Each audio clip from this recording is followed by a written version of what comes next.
like during the floods of 2010, and in Banu we had up to 120 employees during those emergencies because we had more funds and the need was greater during those emergencies.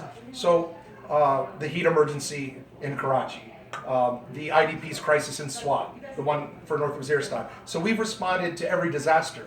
But in the last couple years, we have also started some development programs for community youth empowerment, youth community service, and women's empowerment. And because of those programs, we've grown. And with growing, you have more things to do and more of a budget and more need for support. So that's kind of why I'm trying to do a little bit more traveling around.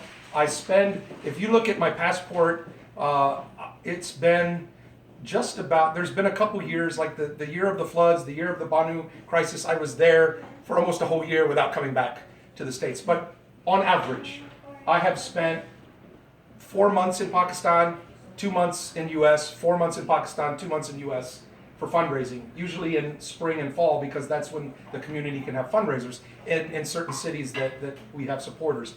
And our supporters have been Pakistani Americans, doctors who've worked with me in the field, who've gone back and told their friends about me and invited me. And that's how we've made it this far. APNA has given us money, and the last couple of years they've donated booths to us so we can have our products from our Women's Empowerment Project. They've really given me a lot of respect. So APNA has supported, they gave us $50,000 when the floods of 2010 happened, and at different times they've supported in different ways. Open in DC and Open in San Francisco, Silicon Valley, and Open in Houston have hosted me. So various Pakistani American organizations have hosted me. American Pakistan Foundation, Riaz Siddiqui is runs a $1 billion firm, Denim Capital. He's the chair of American Pakistan Foundation. He is a big supporter. They've really helped us out a lot over the last many years, and he's a very dear friend. So there are prominent people in the community that have known my work, have seen my work, and have supported. But I'm only one guy, and I prefer to be in the field. So the last 10 years, the meeting everybody and getting to know people hasn't been the priority. It's usually been the emergency on the ground because there's been so many emergencies in Pakistan. Plus, I have responded for several months in Haiti when the earthquake happened in 2012. In 2010, I'm sorry. In 2011, Japan. In 2013, the typhoon in the Philippines. So I've done emergency operations in other places as well. I'm not a doctor. I'm a disaster relief logistics guy. So a lot of people ask me how I came to Pakistan and why I've stayed there. And there's a big curiosity there. And sometimes the curiosity is like, okay, CIA or what's going on here? And that's understandable. That's totally understandable when you have guys like Raymond Davis that have been caught running around the country. So I understand that. But anyone who talks to the people I've worked with for 10 years, goes to the villages and talks to people from the Army to other NGOs that have worked with me on ground, it's a different story. They know me and they know that there's nothing like that and never been in trouble for anything like that. So basically, on 9/11, I was just a guitar player, singer-songwriter trying to get a record deal. And I was fortunate enough to have gotten a record deal. A gentleman who brought the Beatles and the Stones up to America named Sid Bernstein. He was in his 80s, was retired, but still had a big name in the business. He liked my music, and he took me on, and he had me playing at a club called CBGB's Nightclub, which is closed down now, but a very famous establishment where many rock bands from the British invasion era got their start, and then punk rock was born in New York at CBG. So it has a storied reputation, and Sid put me there to showcase me in front of some record labels to get a big distribution deal. And that's what I was searching for, fame and fortune in the music business. That show was scheduled for September 12th, 2001. I woke up the morning of September 11th to do a rehearsal for that show, to go to a recording studio. I woke up and I saw the towers on fire from the hotel.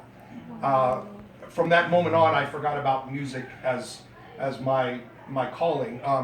at that point, I wasn't really thinking about the future. I was thinking about, I got to do something. So I had a van full of musical equipment and guitars. I unloaded that stuff at a friend's place, went down to Ground Zero, and I stayed for a week. And I would go back to Queens and Brooklyn across the Brooklyn Bridge, which was completely, darkened, and I was escorted by a U.S. Army Humvee with a machine gunner on the top, going back and forth, picking up supplies, bringing them in my van, getting whatever the firefighters said that they needed. So I was basically a supply and logistics guy.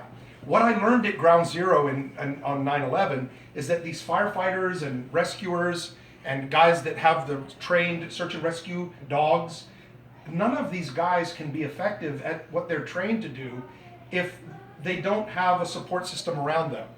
At that time, they didn't know what buildings might fall, they didn't know where they could use warehouse space, they didn't know all what was needed, and it was a big chaos. So in those first hours and days, I was able to find out what doctors and rescuers needed for themselves and to do their job. Everything from energy bars and socks and boots and dust masks and eye wash and Visine and all those kinds of things, to supplies for their rescue dogs, to the kind of medicines that were needed, and all sorts of things that they said they needed. And I would go across to various pharmacies and Home Depots and get those things in small supply, but very quickly, while the larger efforts were still coming together, because no one expected this and everything's coming at once. And because it was still cranking up the larger relief effort, it wasn't fully composed.